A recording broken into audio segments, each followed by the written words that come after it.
right, we're up. Hi, hello everyone, and welcome. We're here. It's happening. So, this is the beginning of the Saltmarsh streams. My name is Emma, and I will be your DM for this, which is cool. So, we there's just a couple things I want to go over before we get started, and then we will have these amazing, wonderful players introduce themselves. So first is that happy Pride Month.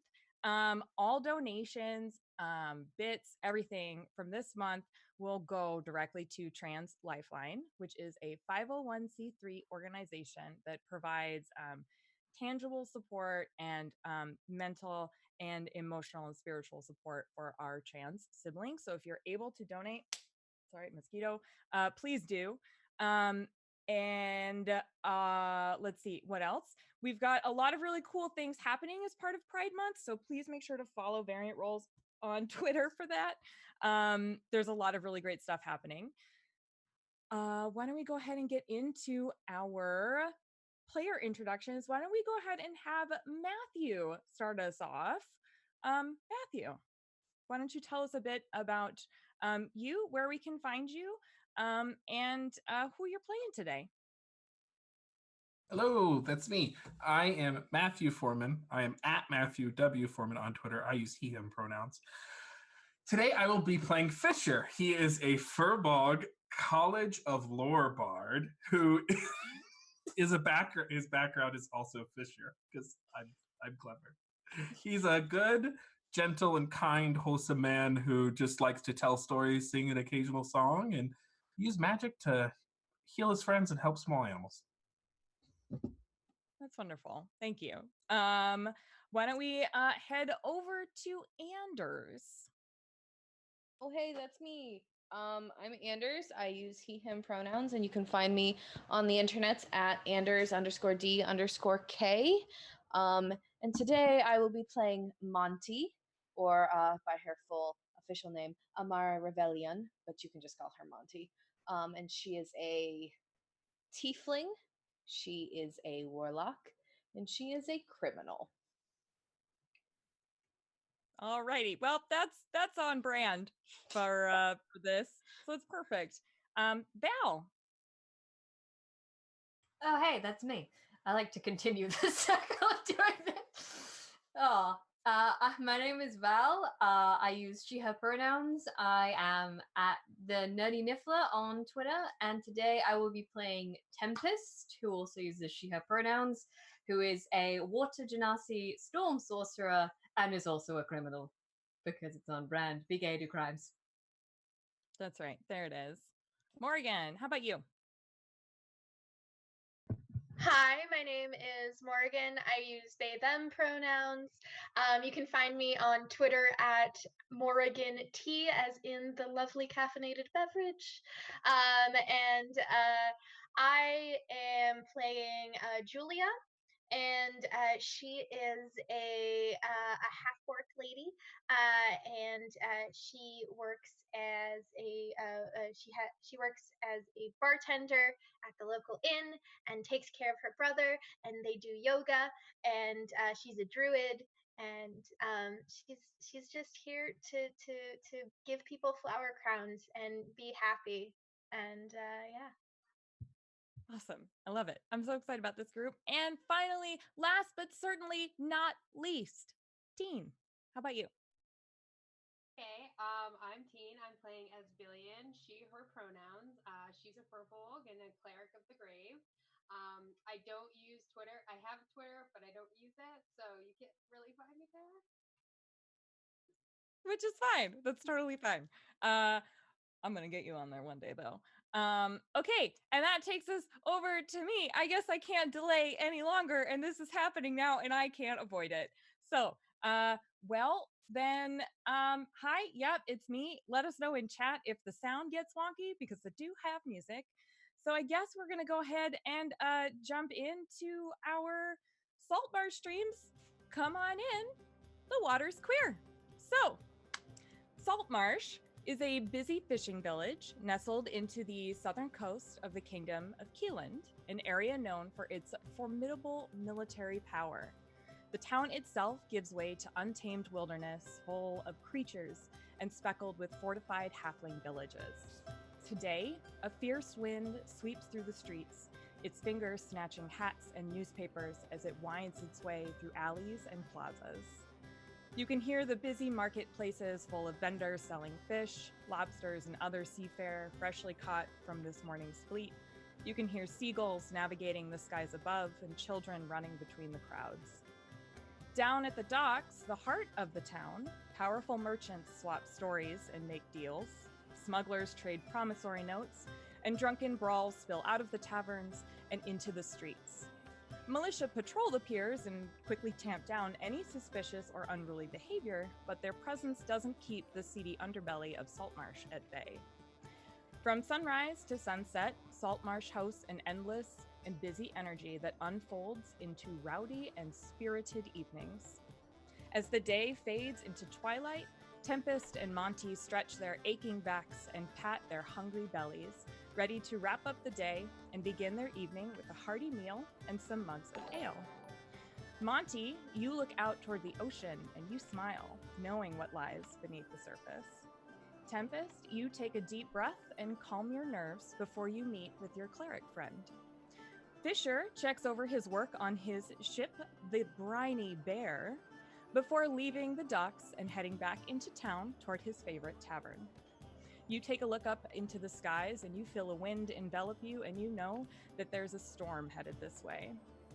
Billion, you say a final prayer over the body of a wounded soldier, hurt from the latest Sahuagin infiltration, before saying goodnight to your fellow priests and clerics.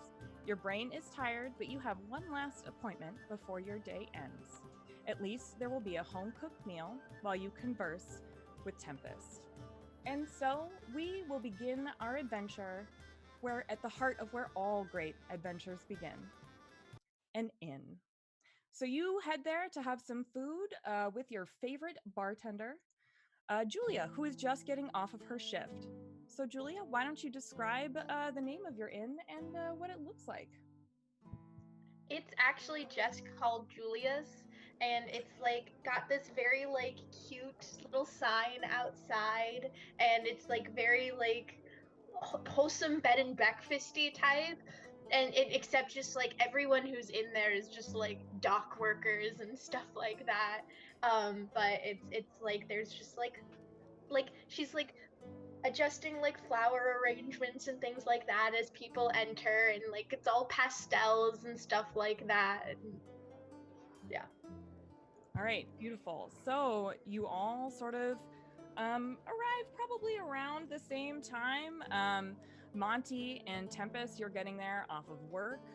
Tempest and Billion, you're sort of meeting there to have a regular conversation. And Fisher, you are also there to meet up with some of your friends that you hang out with on the dock sometimes. And this is sort of all of your hangouts.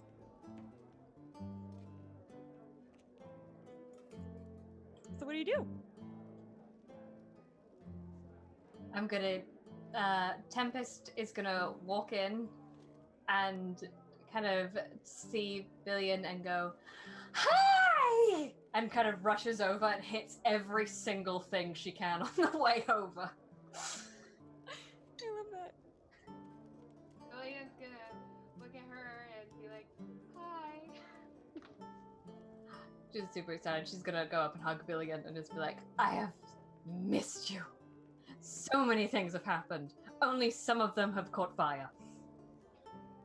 As soon as Tempest walks in, Julia goes and grabs like a broom, knowing what's about to happen, and just kind of follows her, just like sweeping things as they fall off tables and stuff.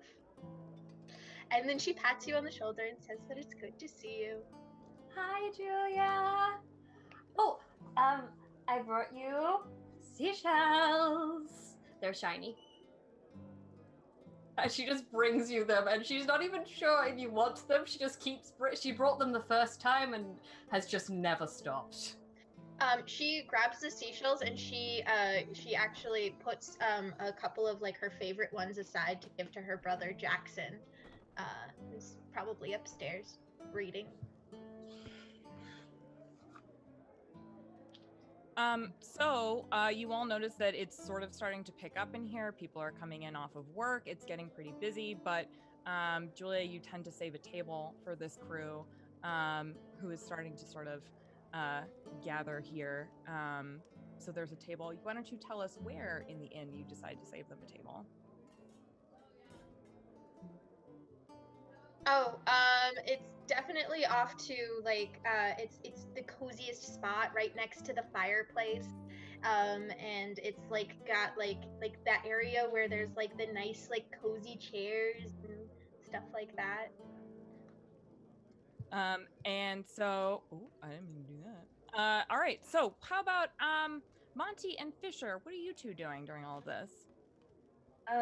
Well, so I'm gonna come in and just kind of watch Tempest just out of the corner of my eye with this sort of exasperated, I'm used to this, I put up with it, it's fine. And then make my way over to our normal spot and just total slouch in a chair, take out a deck of cards and just wait because I know my drink will come to me if I just wait. That is the presence I have. That is what is going to happen. Perfect. How about you, Fisher? What are you doing? I am just gonna mosey on over to where I believe I can fit in and have myself a squat, sit down. Just kind of giving the people I know a nod here and there. You know, I'm just kind of moseying. And so you're all kind of sitting at the same table, but Billion and Tempest sort of do this on the regular to discuss certain aspects of things that everybody is sort of aware happens with them, but no one's quite sure why.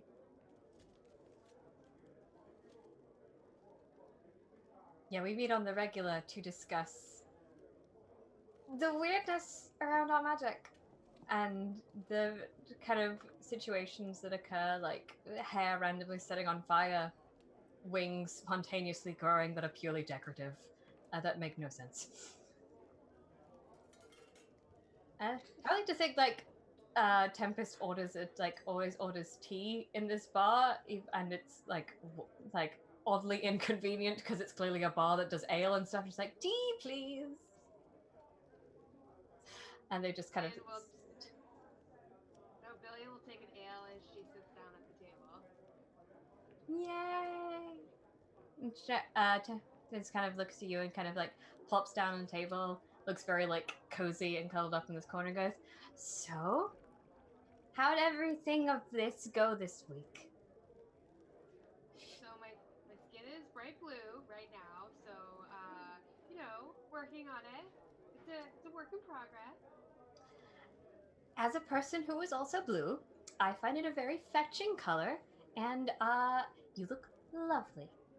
I summoned a fog cloud, and several people were sucked into it, but no one was injured, so it's been not the worst week. Just kind of nonchalantly sipping, not making eye contact with Monty. It could have been worse. During a moment this week, I couldn't speak. I was just blowing bubbles, so that was fun. That happens sometimes.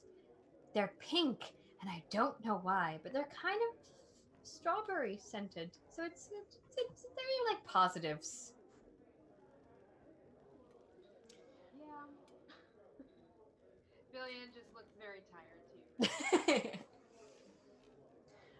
So you're all starting to realize that the usual rowdiness is starting to pick up. You see two dwarven miners in a heated discussion about the state of the mines, which draws the attention of an elf who sort of barks their disapproval at the mining operations. And then this really sturdy half-orc with long hair, kind of pulled into a ponytail, stumbles sort of up to your table and general area and kind of like leans down and like looks at you all. And, anybody up for a bit of a contest?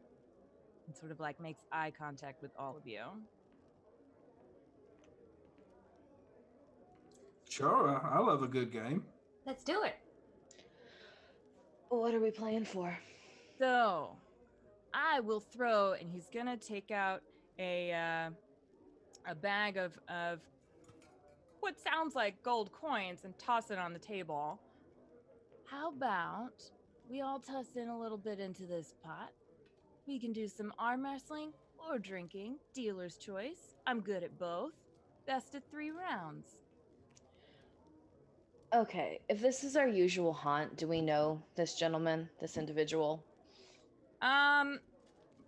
There's a lot of people who sort of like come and go through here, so none of you seem to recognize him right now. They might just be someone who's passing through as a they don't look like a merchant, but they might work on one of the boats. They definitely look like they would live at the docks. Mind if I just check the count on the coins there? I'd like to try to look inside the bag that he's tossed on the table. Well, now I that's fine. I guess you have no reason to trust me. Go ahead. I look inside of the actual coins. From what you see right now, you see like a pile of what might be about 10 or 15 gold coins. All right, I'll toss it back on the table.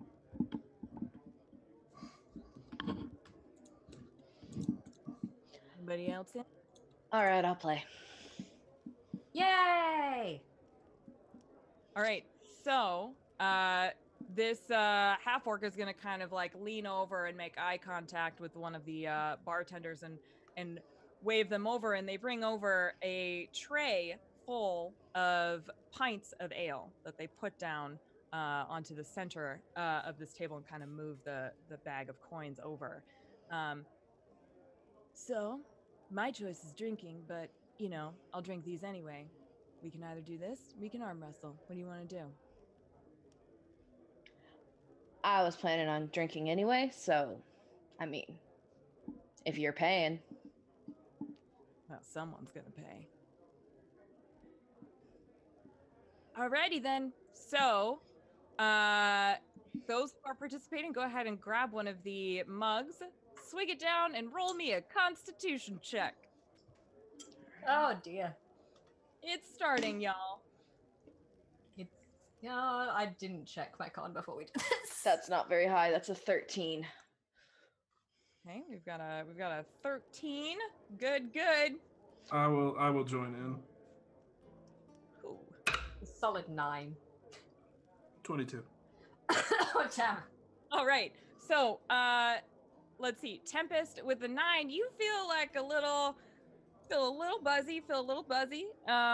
Monty, what was it that you got? Did you say a 13? 13. All right, with a 13, you are sturdy. You're fine. You've done this a million times. This is nothing to you. And Fisher, this was like having some water. Meanwhile, this half orc, you can see he now has the hiccups, and he's sort of like trying to focus on you all. We just 2 more. You all right, honey? You can back out now. No shame in it. And at that, he's going to grab one of the other pints and he's going to gulp it down. And I assume you other 3 will be doing the same. So go ahead and roll me another Constitution check. I went to drink mine and not break eye contact with him the entire time, just straight down the gullet. No. Where'd my dice go? 15 this time. Okay. That's a natural 1. Oh, no. Okay. And Fisher, what about you? 13.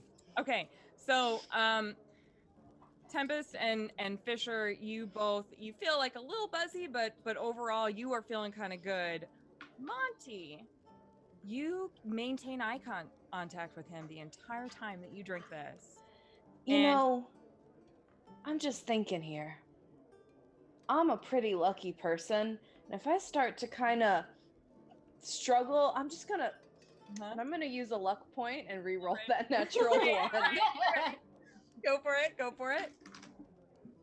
Ah. Okay, that's better. That's a 19. Okay, all right. So you drink this down, you can sort of start to feel something come over you where you're like, oh, this was maybe a terrible idea. What am I doing? And you take a moment, you think about your queen, and you sturdy yourself against this, and you are fine. You slam that pint down, look him dead in the eye. Meanwhile, he seems to sort of absorb this alcohol, and he leans in and stares right back at you, grabs the next pint, and begins drinking it, maintaining eye contact with you this time around. And he seems to be okay. I have forgotten there are other people at this table playing in this game. 20 total. 13. Okay. 21. All right.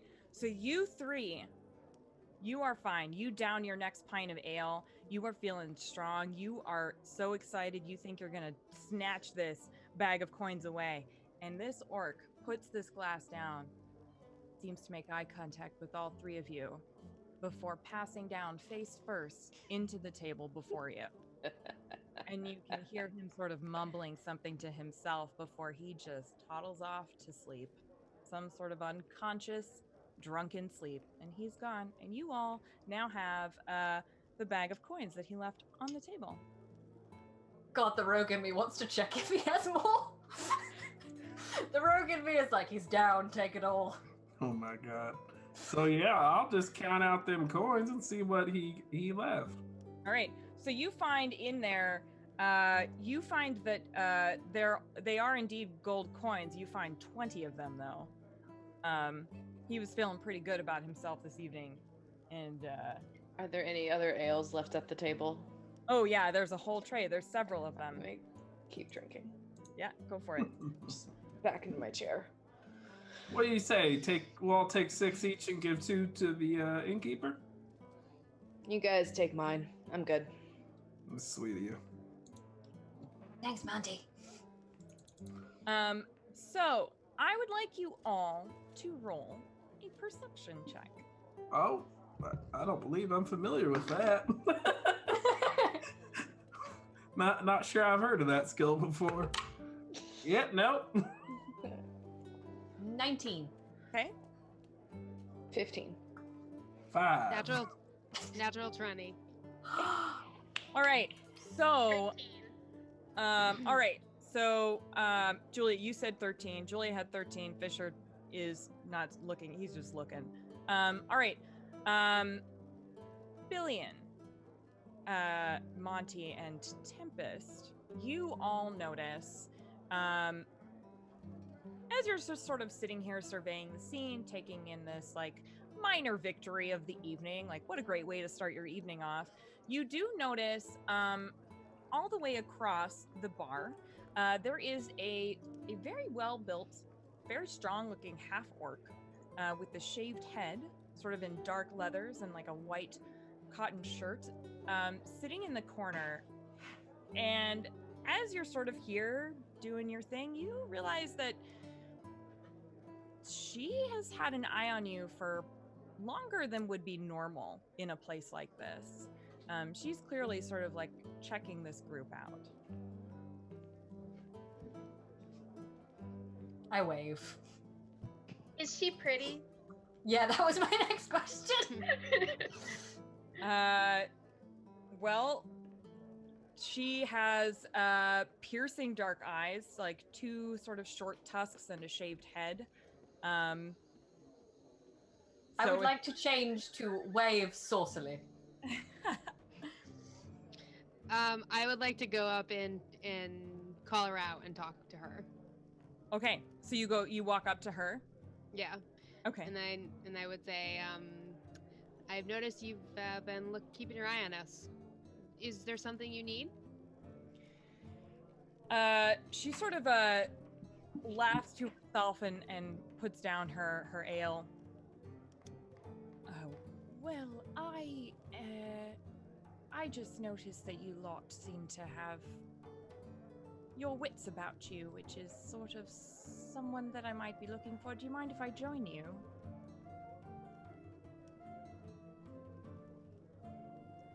I look over my shoulder. Tempest, do we mind if she joins us?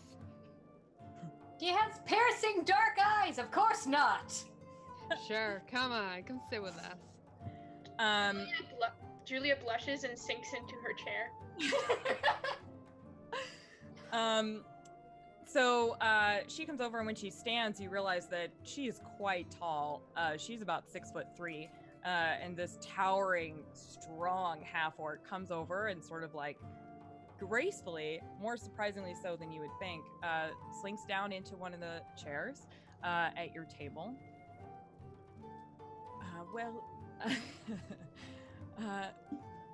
Good evening. My name is Vera Daventhar. I shove an ale at her. I have one, but thank you. That's very generous.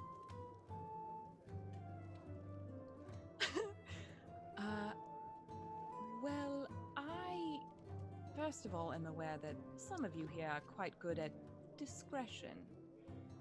Perhaps most of you are, but I'm at least aware of some of you in here.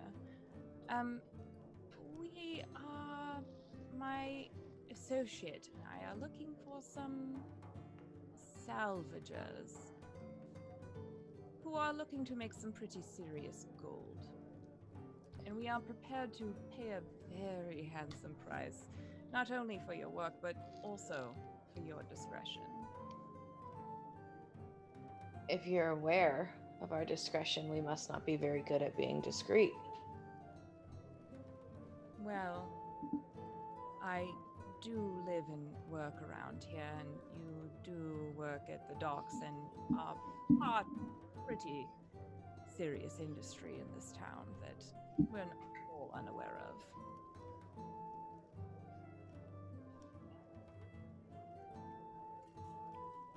All right, I'm in.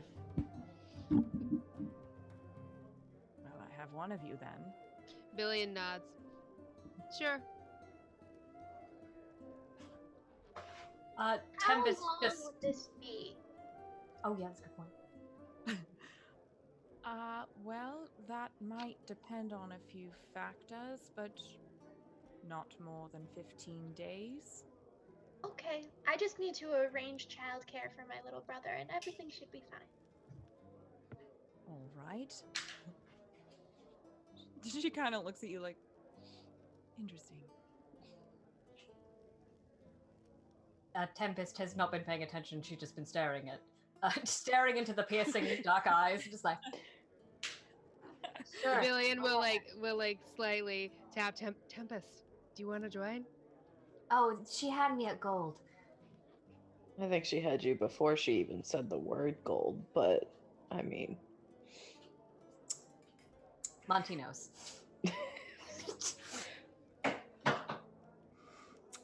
Fisher is. My eyes are kind of narrowing at this half orc.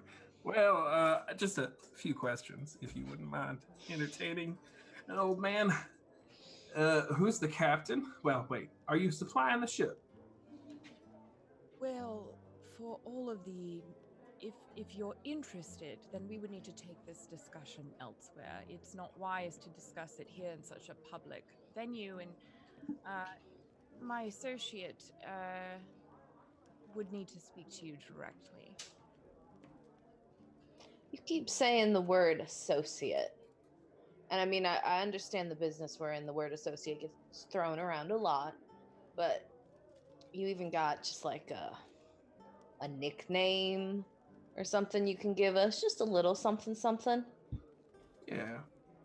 Well, and she leans in. It's August Dralian. Oh.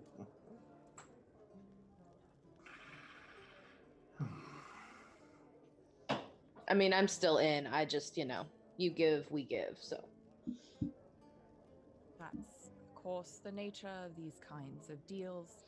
However, if you want any additional information, if you're actually interested in this, then we would need to meet over at his manor. That's fine by me. Yep. Billion stands up and looks like she's ready to start walking out. Now, you stay here just for a moment. I can't be seen leaving here with you also. I will take my leave, you finish your ales, and we will meet there. All right, sound good?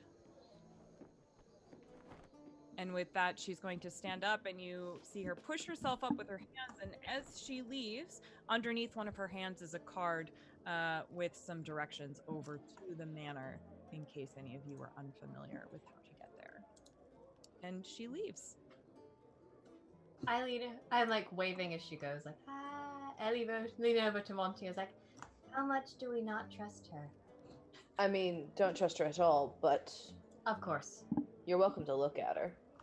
I mean, yeah, but also looking is fine as long as you're paying attention when they stab you in the back.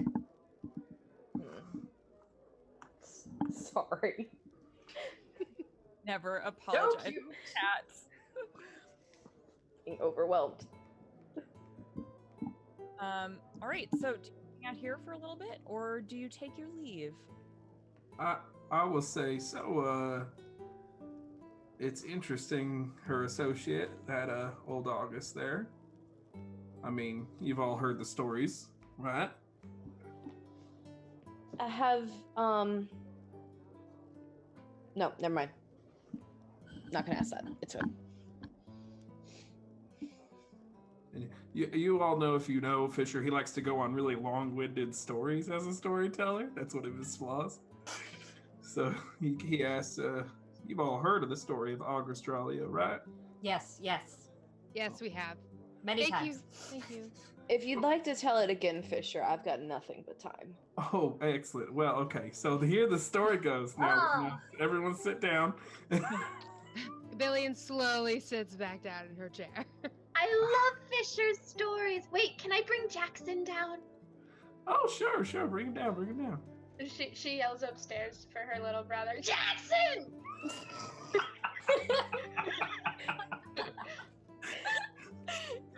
Jesus. And just like this teenage half-work comes down. As you all know, years ago, back when Saltmarsh was really entering a kind of heyday. I'm going to use story time to get really drunk, by the way. Yeah. Augustralio was one of the richest merchants in Saltmarsh, controlling a fleet of hundreds of vessels. Among all those hundreds of vessels was the Emperor of Waves. I like to think that they've been together so long that Tempest now has a drinking game whenever Fisher's stories go on. Whenever she pauses, she takes a shot. Billion's gonna match you shot for shot. They're just Maybe we all just have this secret drinking game that we have not discussed the rules, but we've agreed on them. Yeah. Just have this drinking game that happens while Fisher tells stories. The Emperor of Waves was, however, lost during a terrible storm. The crew never heard from again. Although they were assumed to have reached their final resting place on the floor of the sea. Ever since that fateful day, August has kept a low profile, having lost all manner of influence. I also heard that he had he had acquired some magical items. He had something that allowed his ships to travel across the plains. And maybe, I don't know, a magical musical instrument, but that's boring. As I was saying, Boy.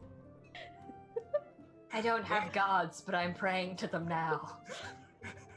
histories, rumors, and allegories and stories abound that upon the impermeable waves a magic item of great power reside.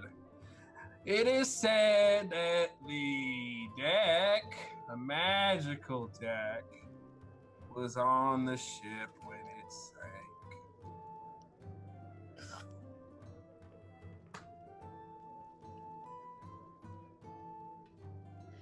Billion pops. He's not done yet. Billion interrupts you for 1 minute. Didn't he also have some type of robes? Fisher just stares at you. Billion just sits and quietly and keeps drinking. Kind of like talking to a cow. You're not sure if they're looking at you or thinking or.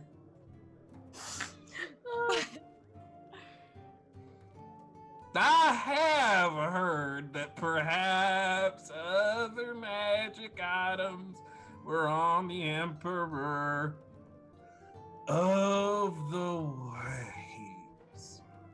But I only know knowledge of one such item, which was the deck.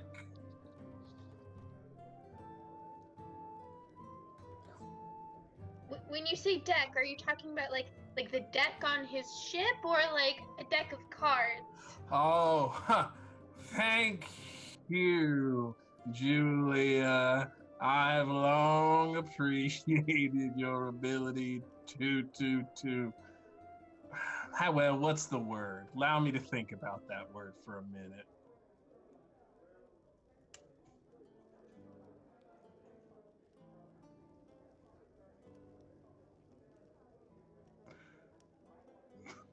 Three days later. The antithesis. At this point, Tempest is hammered. Monty's passed out. Monty just keeps falling to sleep. To keep me on my toes. What was I saying? A deck of cards. Oh, yes. Yeah, an interesting point. Deck. You know, these are, what do you call them? Homophones. They sound like one another, however, they maintain different definitions. Deck, in this particular instance, does not refer to a deck of a ship, but rather a deck of magical cards. That's really good. Fisher. That's real good. Yeah. Yeah. Please, can we go now? Oh, well, of course, I didn't mean to drag on. I tried to keep it short, as I'm sure you noticed. No. We love your stories. Oh, thank you. That was the shorter version. I have an attenuated and noted text here that I could start speaking from if you want. Billion's gonna stand up right now and be like, "Oh well, I'm gonna just head on out here. Thank you." Well, we would love to hear that in 10 years' time when I've digested that story properly. But for now, run. I'm just like knocking Monty. Look at Anders roleplay. Yeah. So it's so good. Monty, it's done. It's It's done. It's done. We're done. Okay. Oh, look, there's more ale. Alright, let's go. Come on, kids.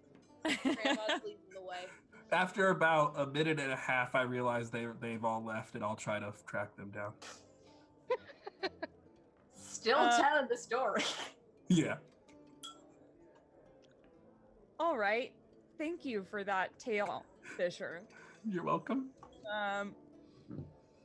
So you all head out, staggered a bit, but you head out.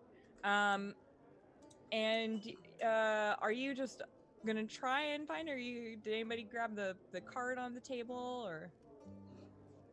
Yeah, I grabbed it when I stood up. Okay.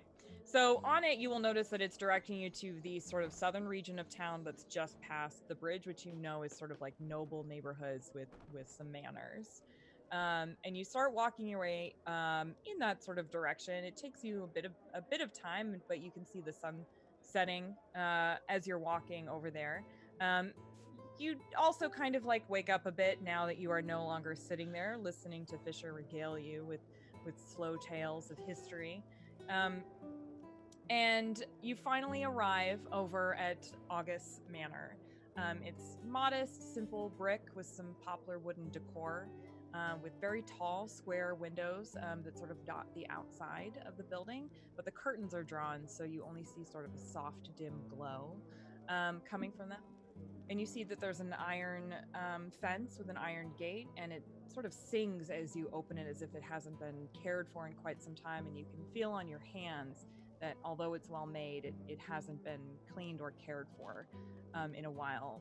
But as you approach the front door, you can see that there are wildflower gardens that are pretty well maintained and tidy, and spilling out from these gardens are sort of lolling arms of ivy and vines that are reaching up across the building. And just as you approach the door, it opens before you get there, and you see the familiar half orc Vera sort of standing there, but with a drink in hand, and says, "We were expecting you a little bit earlier than this. Perhaps you got waylaid on your way over, though." Don't worry about it, hot stuff. We're here now. Well, it's actually a funny story. We will hear about it inside. And just power walks. I allow one of them to cut me off and move on. She waves you inside, and you see now that she's actually not dressed in the leathers and cotton that she was in earlier. She looks more kind of like a butler now. And she walks you down this long hallway, and you notice that the interior of the building has definitely seen better days. The floors are quite worn, the carpeting is faded, and you're led down this hallway. And as you sort of pass these rooms, you can see inside that the furniture is beautiful, but it's definitely outdated, and some of the seat cushions need recovering. The wallpaper in some areas is peeling. And she takes you around the corner and into a room, and you see that it looks like a pretty beautiful but very messy study. And August is sitting at their desk that's currently covered in all sorts of papers and files and maps. They're human with iron gray hair that's been pulled back into a ponytail. Their face is just starting to show signs of age, though. So because in this dim lighting, it's kind of hard to tell exactly how tired he really is. And their clothes haven't been fashionable for at least a year. And they're just sitting there at their desk, and they look up to see all of you, and they sort of nod and motion to the chairs and couches that are in front of the desk. And Vera looks at you all and says, "All right, well, I guess this means that you are interested in this endeavor. So please take your seats, and August will fill you in on all of the details." Grab, flip around, and straddle backwards. Billion gingerly sits down in the chair, looking worried about it breaking. So actually, at this point, why don't you all sort of describe what it is that August sees as they look out at this crew who has just joined in their office?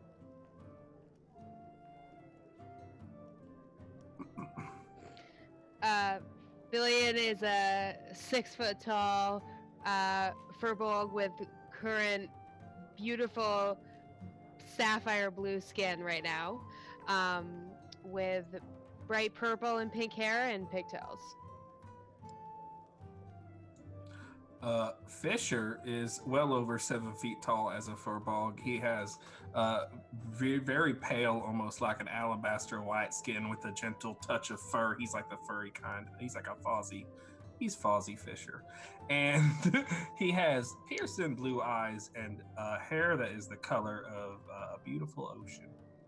So his hair is also blue. So he is quite beautiful, if I do say so myself. Charisma 18, hey girls.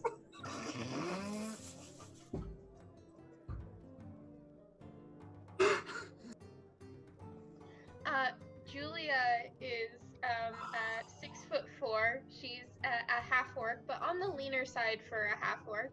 She has small little tusks that come out, and auburn hair that she has in like kind of like low hanging pigtails that come like down to her, the like very long hair in front of her. And she's wearing this kind of boho kind of dress and like sandals, and she just sits down cross-legged, and she has like these like kind of like lily pad colored green eyes.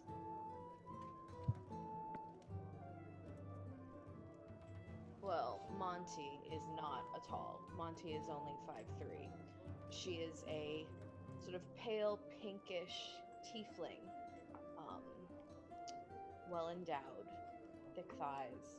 Her skin has sort of splotches of this bright yellow vitiligo that sort of comes up her face. There's a bit over one of her eyes. It's all on her arms. She's got a thick head of curly purple hair and 2 broken horns at the very top. And she's dressed like she wants her clothes to be easy to take off. She's not visibly armed except for a single dagger attached to her thigh. She's also slightly, just a little, beginning to wrinkle. Just a little. You can barely tell. She's aged very well. Just a hint. The finest of wines. Tempest is tiny. She's 5 foot. And just tiny compared. She has kind of blue, very dewy kind of looking skin, almost like she just got out of the water, and she has this long kind of wavy blue hair that kind of looks kind of like a stream, like cascading down, and she's got this little kelp headband that she fashioned, and she looks very bubbly and very sweet, and that is exactly what she wants people to think. So, August looks up at you all and says, thank you for coming here today. I don't know if you are aware. My name is, I don't know how much my butler Vera told you, but I my name is August Trallian. Well, I used to be quite a powerful merchant in these parts, and I lost some very important documents, you could say, on my lead ship, the Emperor. It was my most beautiful ship of my fleet, and we thought it lost to the depths of the ocean. However, recently it was spotted off the southern coast, adrift. Not at the bottom of the ocean like we thought. So, aboard that ship is a magic box that contains promissory notes and property deeds worth 100,000 gold. I will pay you 10% to recover this for me. That's 10,000 gold.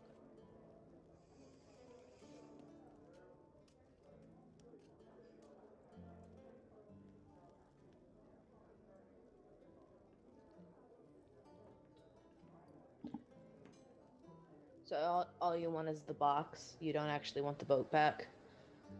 I'm not sure what kind of condition the boat itself is in, but I would guess after years, it would not necessarily be in great shape unless it has been maintained. It was not sailing, it was adrift. But the box is what I need. That will help me restore my name and my fleet. like, if we wanted to fix it up, like, should we give it back to you or could we keep it?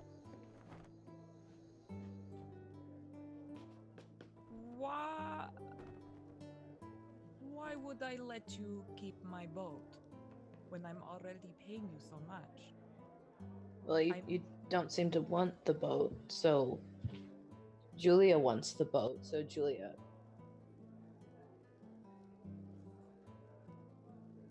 Just for fun, why don't you roll me a persuasion check? Oh, I'm not good at that. Monty doesn't persuade people. Monty lies to people. Can I aid her since like I Absolutely. Sure. Go for it. So roll with advantage or Yeah, go ahead and roll with advantage. Well, that's great because I got a 2 originally. Okay, that's better. Persuasion, it's a +3, 16. Sure, you can have the boat. I really, it's the deeds that I need. It's that box. What kind of dangers are we looking at? Well, I mean, the sea is a dangerous place. I'm sure you are well aware of that. Yeah, basically water, yes. But specifically, why hire out to get these deeds? If they're so important, why don't you go yourself?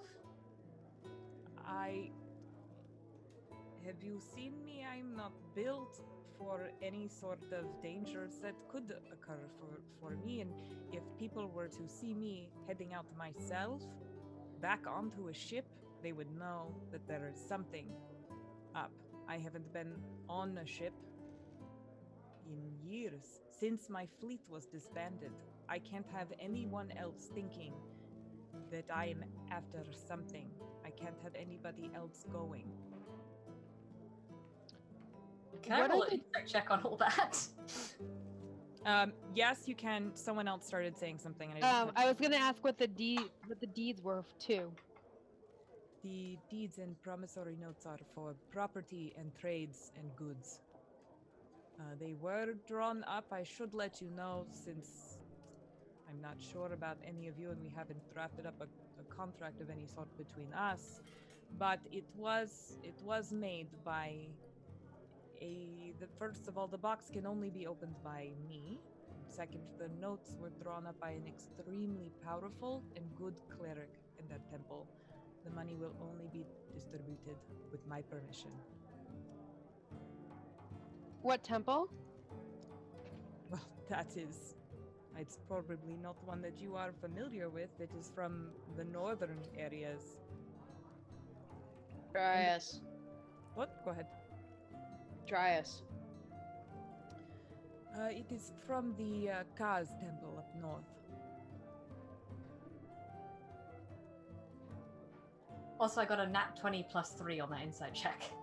As far as you can tell, they're being honest. You can tell that they are quite desperate at this point for a group who's familiar with the seas and who is relatively strong and comfortable in potentially dangerous situations to go out and do this. But otherwise, they're being pretty honest. They are nervous that someone else is going to get to this first.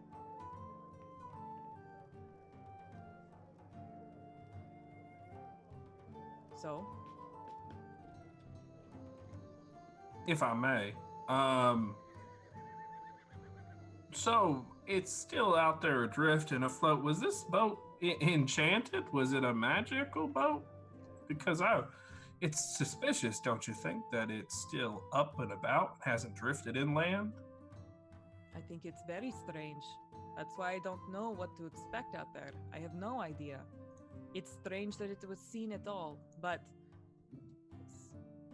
that's a lot of gold, and if it's true, I don't want to lose that chance. You know, I've heard a tale or two about the Emperor of the Waves. That is the boat we're talking about. Well, is it true that there is a magical deck of cards on that boat? He sort of leans back in his chair, and you see him kind of looking around. Well, I've been known to collect any number of important and rare objects. I can't remember if there was a deck of cards, but that was the ship that I lived and breathed on for a long time. There I left all sorts of things on that ship. So you're just looking to get your box and your notes back. The rest is ours if we find it. At this point, sure, of course. Sounds fair to me. But there's no time to waste. Someone else could claim the goods on there. It's 5 days out, and I've already. You have a crew, you have a ship, you have a captain. They'll take you out. Who's the captain? The captain is. Her name is Captain Bones. Bones? B-O-N-E-S? Bones. Oh, have I heard of Captain Bones before, DM? Well, Fisher, you can roll if you would like to, but I'm going to tell you yes. You can roll to see how much you can recall in this moment. All right. What is this? Why don't you roll a history check? Hey, I'm proficient in that. What's history? I have expertise in history. 15. All right, so you recognize that name. She is a pretty powerful captain of a fleet of ships, actually, that you recall. You think that their name of the fleet that she has is called the Leviathans. Is she known to be reputable or ruthless? She is known to be both of those things, actually. Depends on the circle. Shit. But overall, you know that they are, that she is what you remember from the Leviathans is that they are a group of, it's an all-female fleet of warlocks who maintain lawful order on the seas. And they also do provide transport for refugees and impoverished families, among other sort of seafaring duties.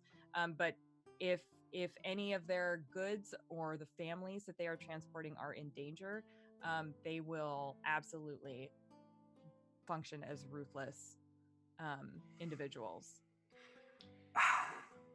This sounds like someone I might have encountered. Have I encountered this person before? You and Tempest are both familiar with the Leviathans. I would say that probably you have seen, maybe not Captain Bones herself, but you have seen the Leviathans around the docks before, for sure. And you've seen their boats. Their boats are very specific looking. They are black and dark sea green. I have a question about this job before we hop on this their boat.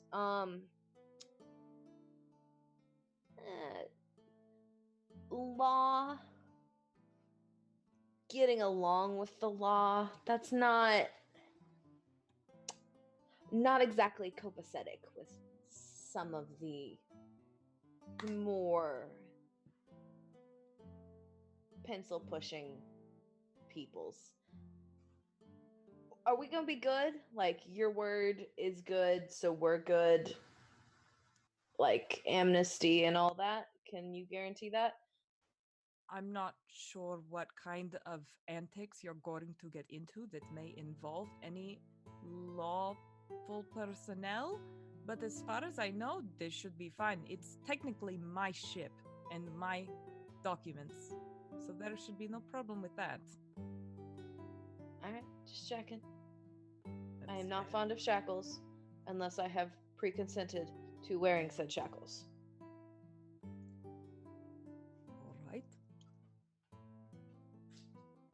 Sounds like we have a deal, folks. We all game?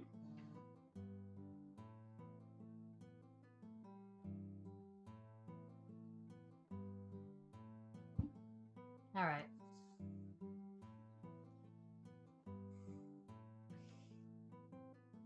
Yep, got a deal. Hell yeah, let's do it. All right, ladies. So in that moment, August actually drafts up a quick contract for all of you that contains all the information that you just talked about. That they will pay you 10%, the 10,000 gold pieces in the 10,000 gold pieces. It does also say annotated on there that if you need an advance payment, that can be negotiated as well, but can pay no more than that. And they sign it, flip it around, and push it over to you all to sign. I sign it. I don't like contracts. Could we just like shake hands? Well, I'm not sure then what the difference would be between signing this contract and shaking hands. We should just shake hands.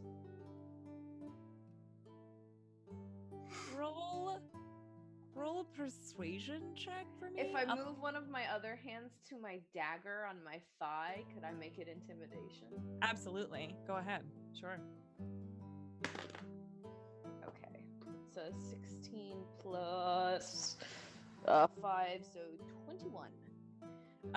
So you see their eyes sort of dart over to your dagger, and they hold out their hand to shake yours. That's better. Shake his hand. All right. The rest of you? I'm with Monty.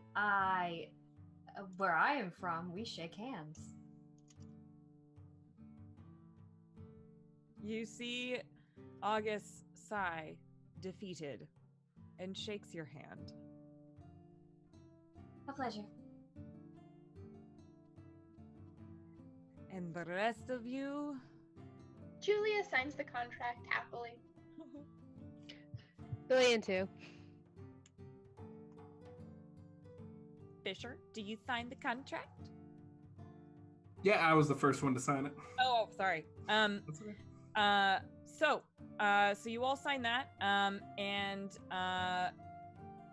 the Vera then gives you actually the information on the boat, which is actually waiting at the docks currently, and they are prepared to leave either this evening or first thing tomorrow morning. But either way, it will take about 4 or 5 days of travel.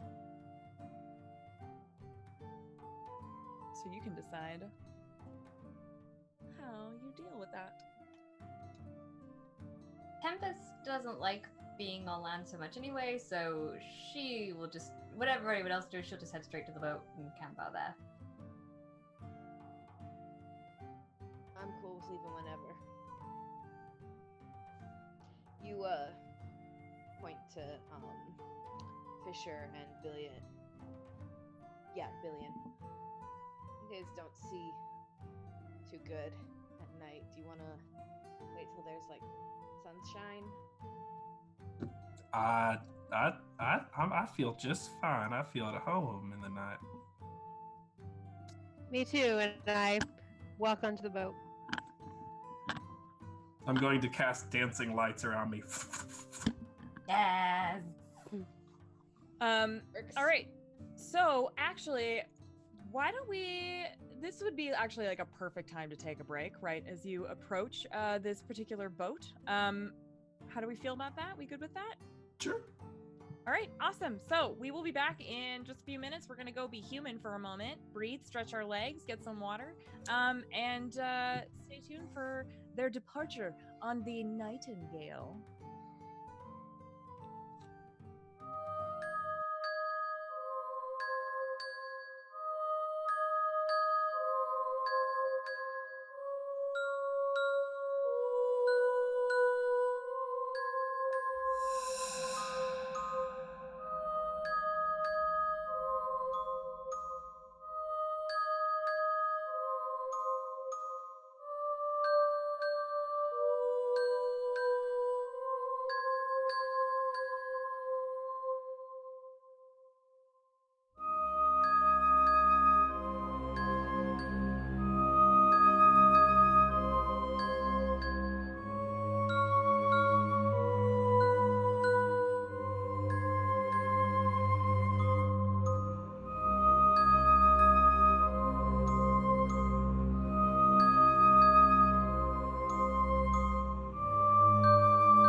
are back.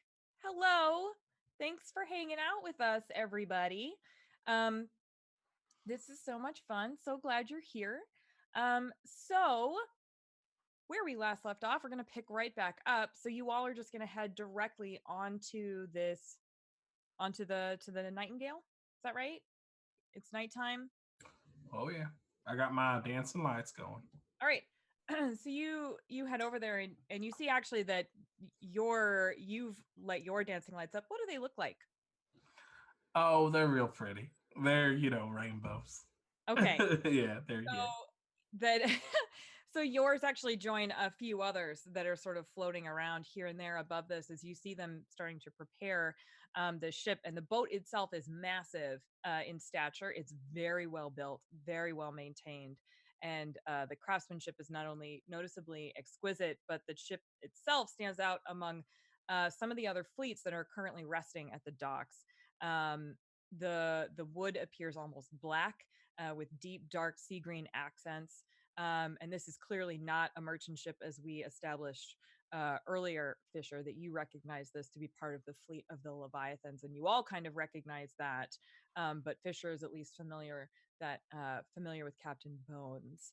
Um, so you actually, as you approach, you see that there's a whole crew that's working. They're all women, ranging from tieflings to dwarves to humans. There's a whole range, and you do see probably who you would recognize the captain to be, who is a tiefling woman. She has sort of dark purple skin and like very messy black hair. She has two horns that curl around that are also covered in all sorts of um, jewels and earrings, but they're all kind of like dark in size and dark in size, in color. There we go. Um, and and she is wearing what you would consider to be traditional captain gear. However, it matches the ship in that it is almost black, with sort of these deep sea green accents. And she is currently sort of standing there smoking a cigarette. You see also that she is very tall, but she's really skinny. She clearly doesn't eat as many meals as she probably could fit into her day. She's very, very thin. And she's sort of there smoking a cigarette and ordering some people around. And she sees you all approach, clearly not looking like you are part of her crew. And she kind of cocks her head to the side and approaches you. Safe salutations. And how are you tonight? Hi. Can I help you? We have been contracted by the legendary and mysterious August Delimio. Australian. Thank you. Oh, so you're the group that they were talking about. All Yep. right. Well, welcome. It'll be about 4 or 5 days travel, depending on if this storm is going to mess things up for us and what the wind is like. So we can leave through the storm if you want. I'm not worried about my ship. Just might get dicey, so you'll need to keep your wits about you. There's possibility for work here if you're interested. I'm not going to pay you for it, but certainly if you want to keep busy, there's plenty of things to do here. But I do have my crew here, so please make sure to stay out of their way. Absolutely. I would not want to get in your way, miss. I just put me to work. Yes, please. She's blushing. Hello. All red. She kind of looks you like up and down. And what kind of work can you do? If anyone's sick, I know my way around some medicinal tactics. All right. Well, perhaps we can put you in touch with one of our clerics on board. Okay, that would be great. And if you need anything, just holler. Sure. Are you good at finding long lost lovers or dead folks? Are you good at that? Because that's actually what I need. she moves right along. Does anybody else want to? Anything else that anyone's interested in doing? I mean, I don't mind doing some fishing and some basic ship work, but I'm the work I'm interested in is the salvage. So, but I don't mind. I'll tell you what, just for free, just because I love doing it, I will spend my days doing a little fishing, but mostly keeping everyone's spirits up with a tale or two, and perhaps a song or two as a trained bard. Great. Anyone else?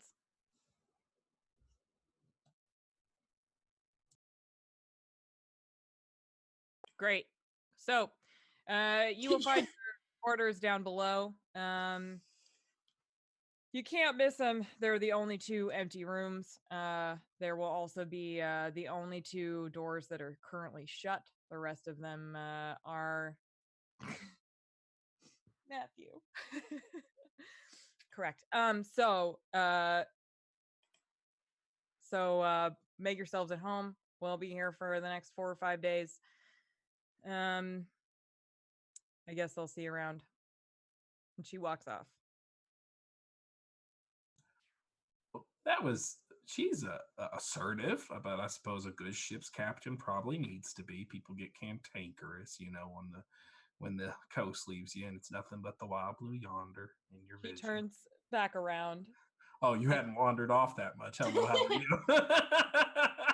She turns back around and takes a long drag of her cigarette and says, when you live this kind of life, you kind of have to be assertive. I hope that's not going to be an issue with you. I've been on boats before. Great. August also left y'all some gear in your rooms. You'll find it there. Nice. So who's gonna be bunk buddies? Oh, this little cinnamon bun. Oh. Who wants to be? Well, I guess we have assigned rooms, but we can always switch them up. Who's gonna be my bunk buddy? As long as I get a bottom bunk, my back is not good in the morning. Bottom bunk, understood. I'm a fan of the top bunk myself. Unless these beds are very sturdy, you probably don't want me on the top bunk. I prefer the top bunk in all cabins. We've got what, 3 tops, 2 bottoms? Bunk. I can sleep on the floor if need be. I'll just fit wherever. Understood. So 3 tops, 1 bottom, and 1. You have a versatile sleeping arrangement. I understand. You'll kind of switch anywhere. I get you. All right. So you make your way down into the belly of this of the ship, which is called the Nightingale, and you find your rooms pretty easily. What you do find when you get there is that there are no bunks. They are just beds, but no bunks. They're cots, actually. But I think it's really cute that you all thought there would be bunk beds. I just really, I'm feeling lightheaded. I'm feeling lightheaded. Just really, absolutely fans. I love that. Thank you for that moment, everybody. And so when you get there, you do see that he has left you all some gear. What you find when you get there, sort of spread out between the 2 rooms, you find some studded leather armor. You find 2 light crossbows, 5 coils of 50-foot rope. You see 2 grappling hooks, like 12 torches, 2 healers kits, 6 vials of antitoxin, 2 potions of healing, and 2 sacks that you think would probably be for carrying things outside for all of the salvage that you are collecting over there. So however you want to, I can send you this later in Discord and we can divvy it up however you all want. I'm just letting you know that that's the gear that's there so you can start thinking about it. I want to take one of the ropes.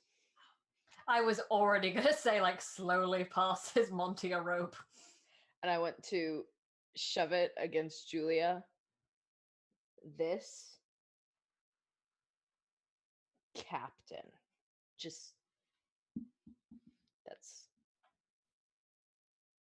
Trust me. Julia looks very confused.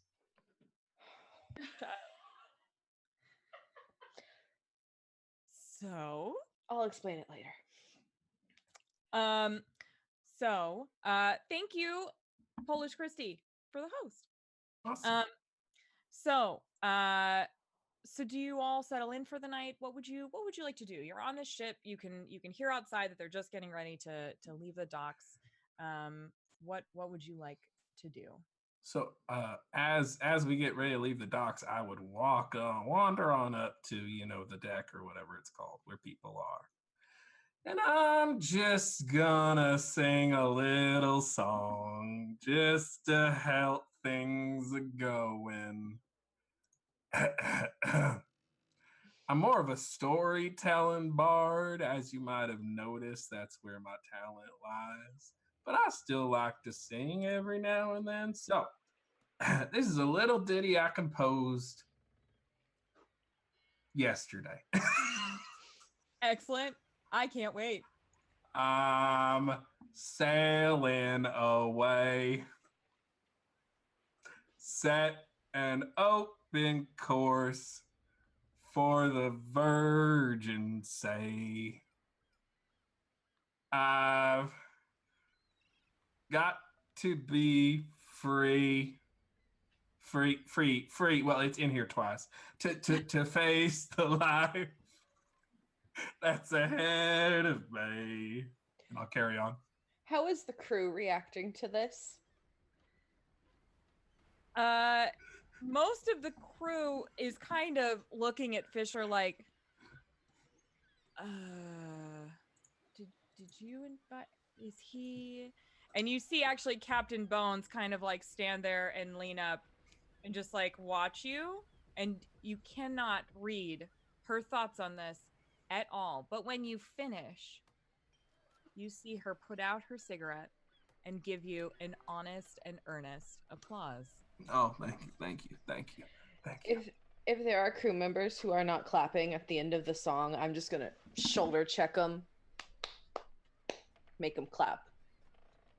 Roll. That's my friend.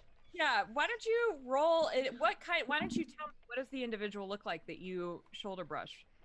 So he's definitely a foot taller than Monty. This is like a half-orc gentleman with like big buff shoulders, all the sort of sailor tattoos you might expect, kind of gruff. And I'm still gonna intimidate him. I don't care if he's big. Go for it. Roll an intimidation check for me, please. That fell off the thing. That is a 18 plus 5, 23. You see them kind of like look at you like, and they clap.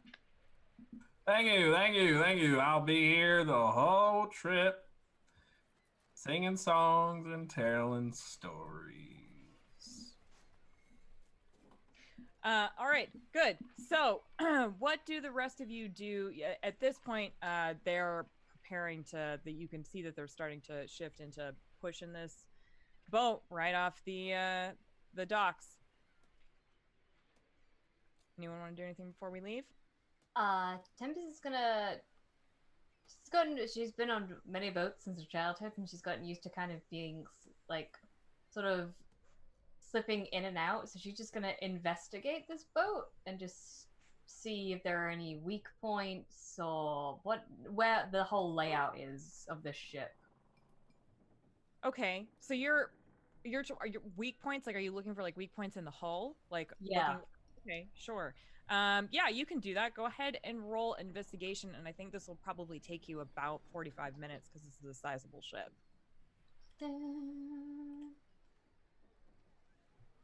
15.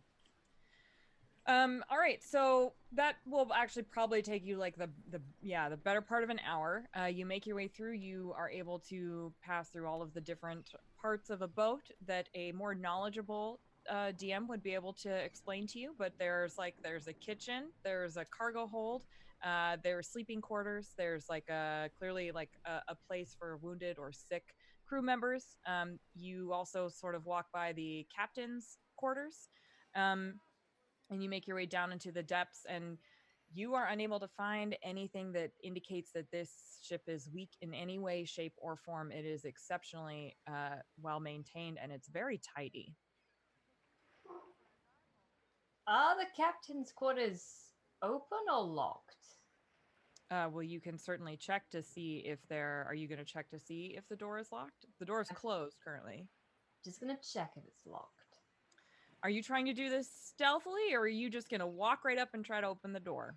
I'm gonna try to do it stealthily. Okie doke. Why don't you roll me a stealth check then? Don't fail me now. 14? All right, so you manage to sort of like walk by, and you do pause a little longer than you probably should next to the captain's quarters with the closed door, but you check and you feel that this door is not currently locked. The handle like twists, and you are able to see that this door is open. Interesting. Is there anyone around? Go ahead and roll. Not that you can see currently, but roll a perception check to see if you can hear anybody walking nearby. That is an 8. As far as you know, there is nobody nearby and no one heading in your direction. You can hear people upstairs sort of shouting orders at one another as they are doing whatever it is that crew people do on a ship. I am just gonna quickly peek in. Sure. Not trying to enter or anything, just trying to get the layout. You're just trying to get a general layout, and are you trying to do it quickly? Yes. All right, so why don't you roll a perception check to see how much of her room you see. 17. All right, so with a 17, you peek your head in there, and with a quick scan of the room, you see that it is messier than the rest of the ship. Her bed is not made. You see maps in various places. You see several journals and books. It looks almost like in half of this room, across the floor and the tables, she's doing some sort of like maybe research, or like she likes history, but she's got a bunch of information sort of spread out around there. And you see that her sort of like her drawers are like half open. It looks like a very like messy space that she exists in there. So Tempest is gonna quietly close the door and just walk a couple of steps and jot all that she just saw down in her note, like this little notebook. Sure. And especially just gonna doodle the layout, including the captain's quarters layout. Sure. What are the rest of y'all doing? If anything. I think Billion's gonna be standing on the edge of the ship, just like kind of looking longingly out at the sea. And is Billion thinking about anything at all, or are you just taking a gander out at the ocean and sort of coming down? No, Billion's definitely thinking about something, but she just kind of looks like tormented but peaceful. Okay. Anybody else do anything before y'all? All right. So, so the boat leaves the port and heads off. You all are kind of you can at this point hear that there is a storm sort of heading in, so you're aware that it might be a bit of a rough night. But off you go onto this new adventure out into the open ocean. And you head to your quarters for the evening, and you all have a restful night. And you wake up the next morning, and you are greeted by beautiful daylight. Whatever storm occurred overnight, you all were aware that the boat was definitely rocking, but at this point it seems to have passed. It's a bit cloudy, but you make your way up into the early morning, and you see that everyone is at work doing what they need to do and heading towards the horizon. And you do not see any land around you. You are in open ocean. Now that the land has completely disappeared, I want to make my way to... Is there sort of a place on like the side of the deck where maybe it's got open, there's no railing or anything, where I could sort of just sit and like dangle my legs directly over water? Yeah, you could probably, sure, let's say that you do find a place where you can just sort of go and sort of hang your feet over the edge and just sort of take a look out at the horizon. Absolutely. I just want to take that first sort of hour in the morning and just sort of fiddle with my ring and just feel the water sort of splashing up along the sides of the ship and spraying on my face almost like a gentle caress. Sure. That's it. All right. Just take a moment. I would like to talk to Julia for just a moment, kind of in the morning there. Good morning. She just got done with her morning stretches. Oh, you stretch every morning. Do you stretch every morning? Yes. Well, that's good. That's really healthy. I wish I did that. I never make a habit. You actually probably would have seen Julia over at the docks doing that every single morning with her brother. That's really healthy. So, you seemed like you were getting a little flustered there talking to Captain Bones. I have no idea what you're talking about. Now, Fisher, I may be old and sleepy, but I know people. I know people too. I'm not completely convinced I'm a person. Well, if you're not a person, then what are you? I don't know. It was just a thing to say because Captain Bones is a very pretty woman. That is what I have to say. She's red all over, just kind of fiddling with her dress sleeves and. Well, listen, I don't know how to break this to you, but old Fisher's been around the block a time or two. You know, I've been married more than once, but so if if along this journey you want to, court Captain Bones, perhaps, I could help you. I'll Are you get. are you offering to be my wingman? Yeah, exactly.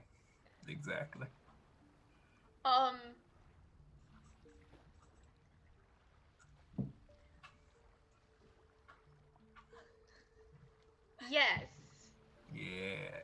With a question mark at the end. Perfect, Julia. Perfect. I think Captain Bones already has taken a shine to me. So like we are already in like sin, if I do say so myself. Okay. Yeah. Does this have anything to do with the rope that Monty gave me last night? Yes, it does. But that is an advanced lesson. We're not there yet. You got to see, when I went to Bard College, we had our level 100s. You got to do your level 100s before you do the 4 and 500s. So Okay.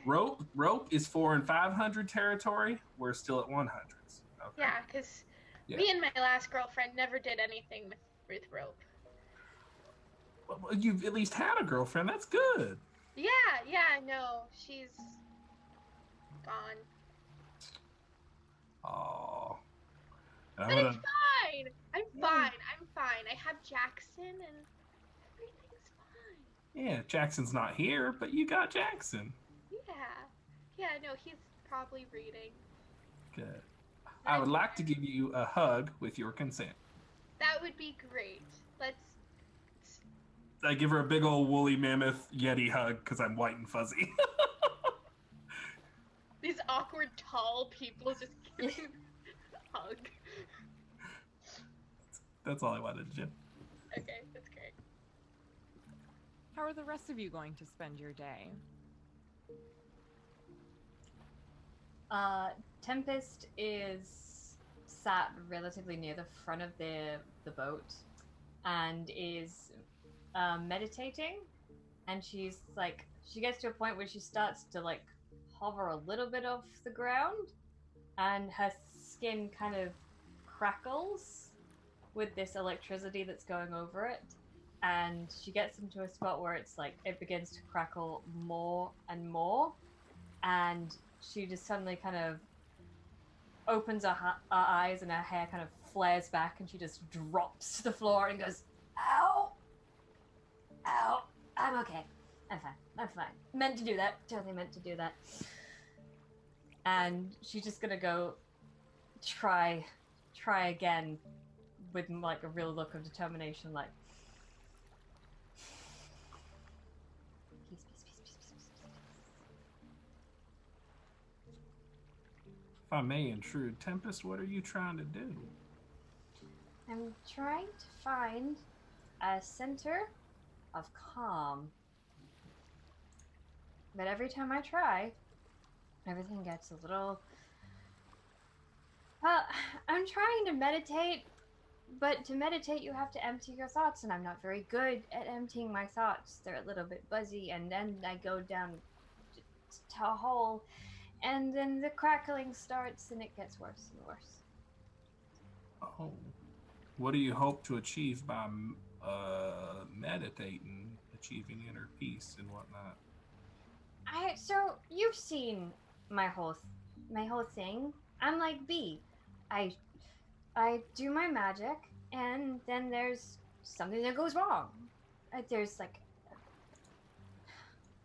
I try and do it, and something just clicks and switches, and everything erupts, and something goes weird, and I don't know why. No one knows why. I don't have any idea who I am or who my ancestors were or if this is normal. I figured I don't want to hurt anybody with it, so if I meditate, then maybe I'll get better at controlling it. So far, not so good. I'll walk up to you and kind of tap your shoulder. Hi, B. and say, well, at least my skin's not blue now. It is not. It was very pretty while it lasted, though. It might be hard to, color coordinate the entire the skin. Yes. I would describe what happens to both of us as very unpredictable after effects of our magic. It's a little frustrating. Causes things to happen that you don't want to happen, and you don't know how bad it's gonna be until you do it. You feel like you were born to do something, but every time you do it, it goes wrong. Mm-hmm. So Billion's gonna give you like this very reassuring, kind look, and just say, "I understand." I know you do, B. You're probably the only person I've ever met who does. I'll sit down. I'll sit down next to you, and while you're meditating, and keep you company. She's just gonna like look at you and like check if it's okay, and then is just gonna concentrate really hard, and this crackling stops, and she kind of very carefully puts her hand on your shoulder and says thank you without saying the words, and goes back to trying to meditate. Where's the captain?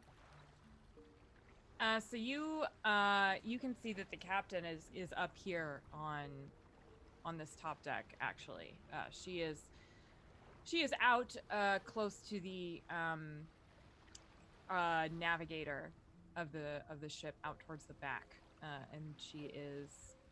Did I get that right? It's at the back of the ship, right? And they're out there. She's out there. You saw it, if you were just sort of sitting there taking in the ocean and also sort of taking in the boat. Is that what you were doing, Monty? Yeah. You would see that she was like kind of communicating with the navigator, but also sort of just taking time, and she's just looking at the horizon. I'd like to approach the captain. Absolutely. Go right ahead. Captain, a word, if you would. Okay. She's not looking at you. She's still looking out. In private would be preferred. Oh, it's one of those conversations. Yeah, all right. Let's go. She will lead you down into she will go ahead and take you into their quarters, and you will walk through, and you'll see that her room is a disaster, as I described earlier. What Tempest saw earlier, you are seeing now, and you see that there's like a large desk with a couple chairs that are around it, and she sits down and like puts her feet up on the desk and like points to one of the chairs, which both have stuff in them. You can just move that. Just put it on the floor. It's okay. What are you looking for, Captain? Slide What do it you- off. What do you mean? All this paperwork. You searching for something in your books? Well, not necessarily. It's good for me to be knowledgeable of what the seas are like, and good for me to be knowledgeable of the history of the seas. That's fair. I'm just gonna be blunt because blunt seems to work best for me in the past. I do Sure. not trust you, Captain. No one asked you to. And I would assume you most likely do not trust me or my companions. That's probably accurate. So here's the rub though. This boat here, this crew, they're yours. And I just it would behoove me, I think, to make certain if the going gets tough, we don't get left behind. So you seem to only be half blunt with what you're saying. Are you saying you're worried that we will toss you overboard and not give a shit? Not necessarily toss us overboard, but if we're investigating something, you get a little scared. Listen. Whoever enters my ship, whether they trust me or not, we will keep them safe. It is our duty to do that. So if you're on this ship and you are part of this mission, then we will return with your bodies. Whether you are dead when you are done with this or not, but you will return back to Saltmarsh. Do I believe her? You can roll an insight check if you would like to. I would love to. I am not a very insightful person, however. That is only an 11.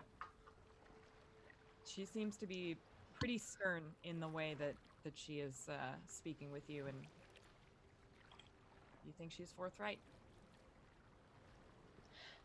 I don't do contracts. I don't like paper trails, but I do handshakes. So She will shake your hand. squeeze a little tighter than I probably need to. She will squeeze back and pull you in and say, "You have my word." Oh. Captain, if this was 20 years ago.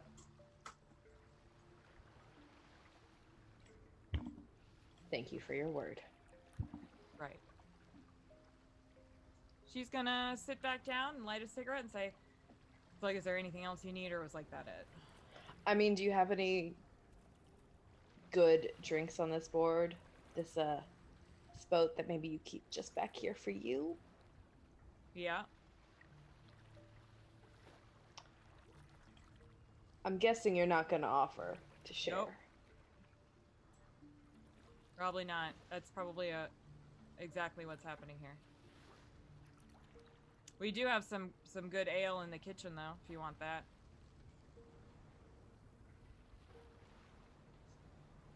In the kitchen. Sounds good. I'll leave. All right. You leave, and you hear as you are reaching the top of the stairs that she also leaves her quarters as well and heads back up. Are you above. following me, Captain? I know it's No. a good view, but I am taken. Well, I'm not interested, so I'm just wanted to go back up to the. It's okay if you're interested. Most people are. I am spoken for. Sure, sure. I respect that. I'm done. She's gonna head back up to the where the navigator was and keep looking out at the horizon. Anybody else doing anything on board during the daytime here?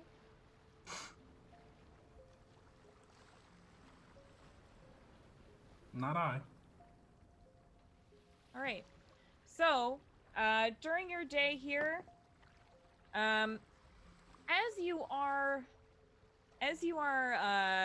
you make it through most of the day. It's fine. It's pretty smooth sailing. A little rocky because there's a strong wind. And as you are making your way through these open oceans, Monty, I assume that you keep your eyes on the horizon most of the time during these travels. Yeah, I mean, if we're on a boat, I am up as close to the water as I can be, as much as possible.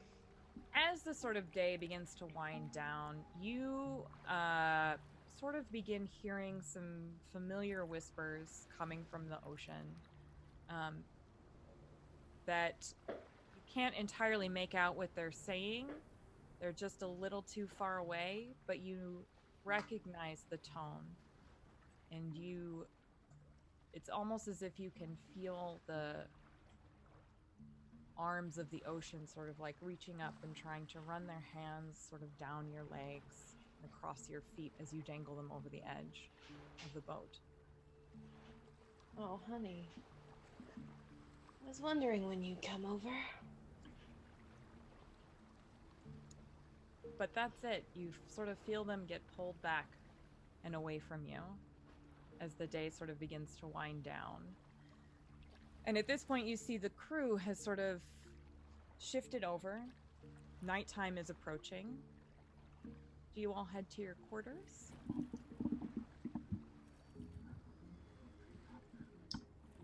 I am going to say hi to the captain. And I'm going to figure out where like food in this place is, Okay. and put together like a small bowl of something, and one for me and one for her, and I'm going to bring it to her. All right. She, if this is kind of in the evening, she's actually probably in her quarters right now. Okay. She knocks on the door. You hear some books sort of being like shut closed. You hear some drawers sort of shut, and she opens the door. Yeah, is everything okay? Yeah, I brought you some dinner. I was hoping to maybe eat with you Oh, if you wanted to. I don't usually eat, but yeah, I mean this. Sure, okay, sure, come in. Yeah, that I kind of noticed, and I was thinking maybe you'd like some company. Maybe that would help. Well, that's nice of you.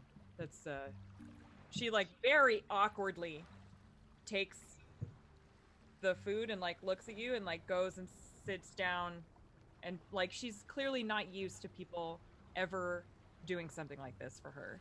And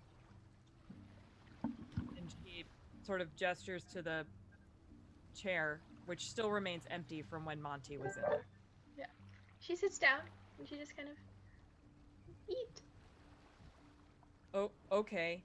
She's gonna really awkwardly eat. What is it that you made her? I don't know. I'm probably just scrounged together whatever, like, kind of rations that they had on the boat. So, it's probably something that was, like, easy to put together. It's not going to be anything spectacular, but probably some citrus. Yeah. Yeah, of course. So she eats this, and you see that actually she kind of like starts to scarf it down as if has not eaten in quite some time, and she eats it, and she's like, I'm sorry. I kind of forget to eat sometimes, and no one really reminds me. I used to have someone that would remind me, but it doesn't matter. I just forget. I forget to eat sometimes. I get busy with ship stuff. Life can kind of get ahead of itself sometimes. I understand. But, you know, self-care is super important, and so even if you don't remember, it's good to keep people in your life, no matter who they are, that will help you remember that. Because obviously people here think you're important, so keeping you around for as long as possible is a good idea. Yeah, maybe. I'm not sure that people think I'm important, but that's very kind of you to say. Your crew seems to respect you. I think that's because I scare them. Well, I'm sure that there's some people who actually, like, genuinely respect you. I know I do. That's very nice of you. I thank you. You're welcome. How long have you been sailing? Oh, about 20 years.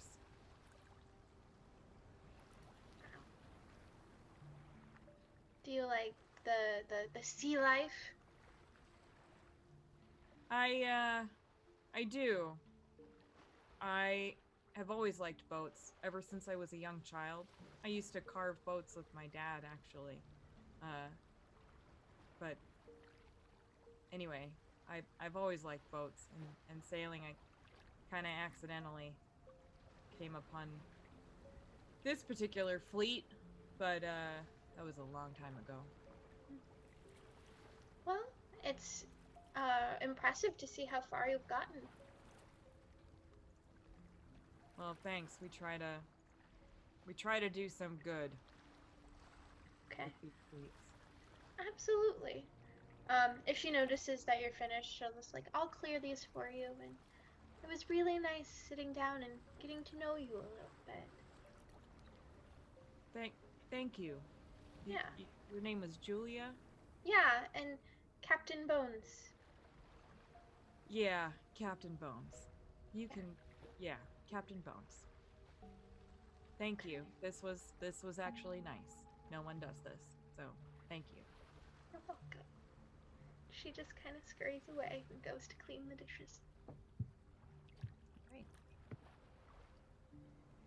I'm gonna find Julie and be like, okay, so I got a plan for the first kind of mode of attack here on the captain.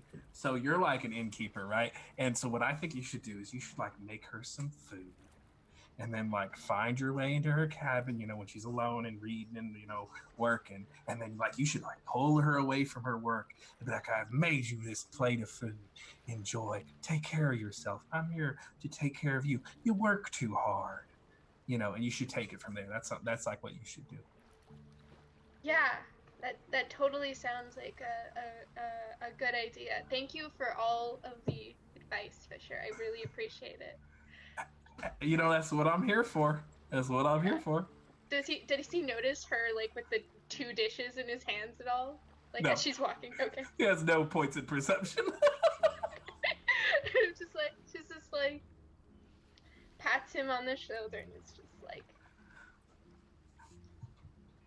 He just stands there with a satisfied look and wanders away. All right. So, it is evening time. If there's anything else that you would all like to do before you head to your beds. Anyone? Tempest is gonna go find Fisher. And imagine it's like quite late at this point. She's gonna go find Fisher wherever he is and kind of perch next to him and say, hey, Fisher? Yeah. I wasn't asleep. I was just reading. What's up? Can I ask you a favor? Of course. But you can't tell me when I ask you. Oh, it's a secret favor. Well, as long as it's nothing too terrible or untoward, of course, I'll keep your secrets. Okay, I need you to murder every. No, I'm just kidding. That's just a joke. I promise. This is a little. I don't like asking people for things or having sort of moments, but I'm going to ask you to do something that I have never asked you to do in my entire time that we've known each other. All right. My head is too buzzy. Will you please tell me a story? Yeah, absolutely. Absolutely. I will tell you a story. And for brevity's sake, Fisher will tell her a very long-winded tale. Halfway through this tale, Tempest just kind of, like, you notice that she just kind of fallen asleep and is, like, completely out. And that was right around the time the little boy looked and said, I just trail on.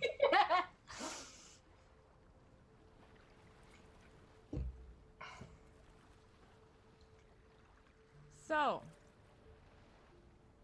night comes. You all head to your respective beds. And Billion,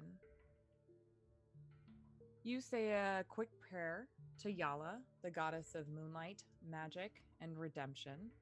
And you continue to ask for forgiveness and guidance as you do every evening and every morning. And you crawl into bed and you lay your head down and sleep comes. And then you open your eyes to darkness and you're standing and you can feel your bare feet in just an inch or two of cold water. But otherwise you see darkness and you don't really hear anything right now. What do you do? I look around and try to get my bearings a little bit. There are no bearings to be had. And then I can start to feel my breath quickening, and I start to panic a little bit and yell out for help. Your voice leaves your body and you can hear it echoing around you as if it's going for quite some time, bouncing off of something.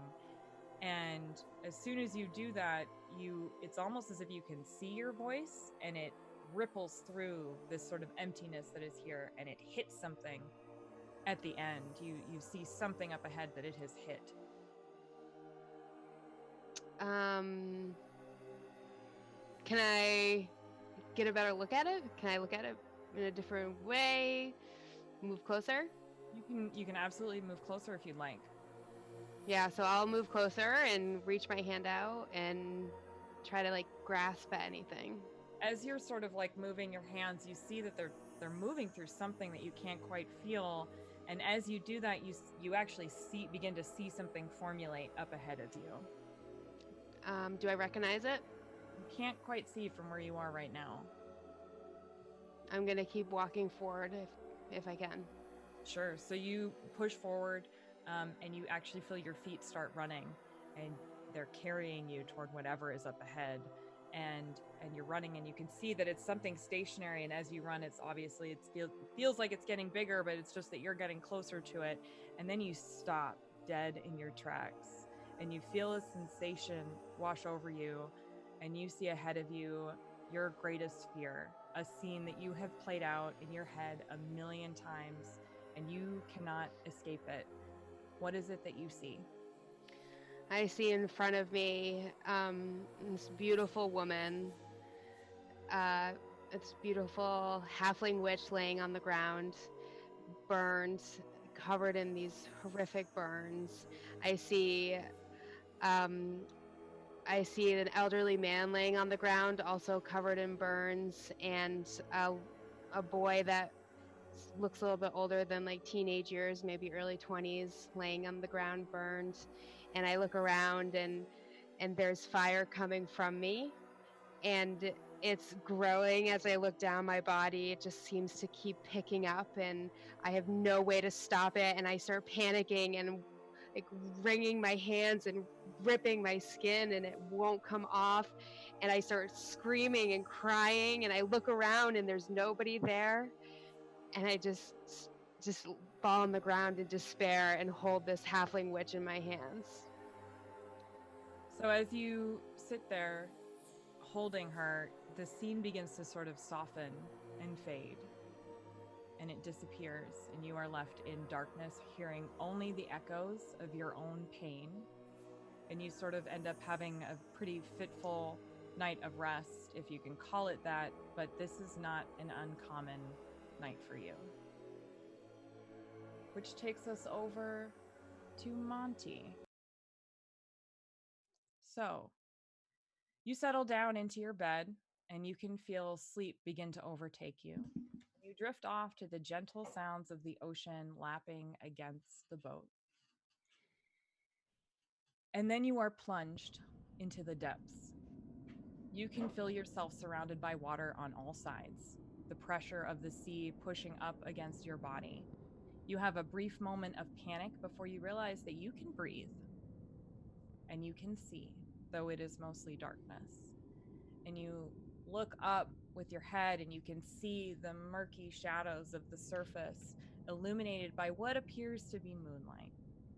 And when you tilt your head back down to survey the scene in front of you, your eyes meet the gaze of a very familiar face. Your queen floats before you, seemingly made both of scales and of water, her hair floating softly around her face, and she smiles at you. Though, as always, her smile seemed more of a sinister smirk. And you reach out to touch her, but she swims backwards and seems to dissolve into the distance, and you hear a voice echoing and distant. You enter dangerous waters, Monty. Tread carefully. I can't have my favorite falling to the depths just yet. And she disappears, but No. you haven't awoken yet. What do you do? Babe?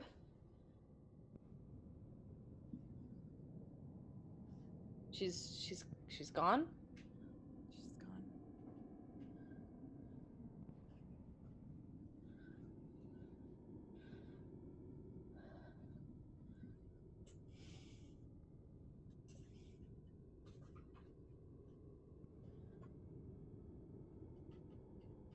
My name is Maria Rebellion. I am alive. The water loves me. It cannot hurt me again. My name is Amaria Rebellion. I am alive. Water loves me. It cannot hurt me again. Just over and over and over. Trying to keep myself calm. Okay. And you continue to say this, and your nerves sort of steel against whatever this experience is. And then you can sort of, as your nerves calm, your eyes begin to focus, and you see that there are wave servants that you know are part of your queen's crew. Their limbs are made of these thick rope-like tentacles, and they're just sort of tracking you, and you see one of them swim right up next to you and look at you, and then look forward and look back at you and move. I follow and start swimming in that direction. And you feel that you're able to swim pretty easily in here, and you suddenly see that there are sharks next to you. Their eyes are glowing. They're swimming above you and below you.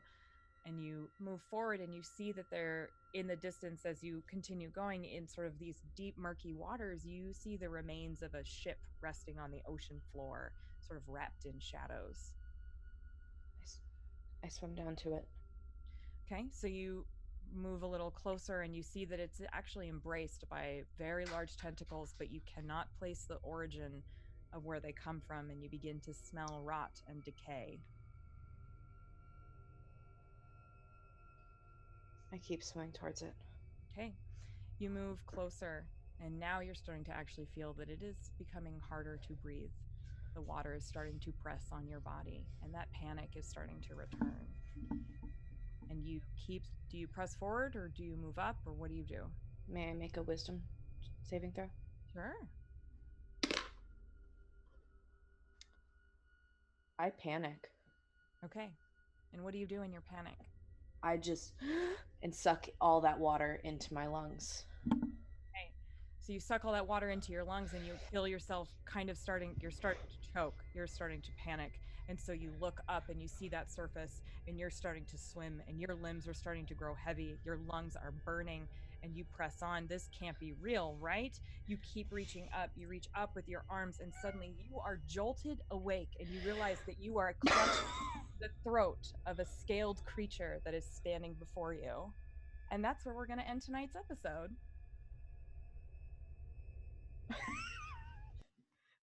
Thanks for joining us for Saltmarsh. This is the first episode, The Gathering. Holy shit! Ooh. So, all right.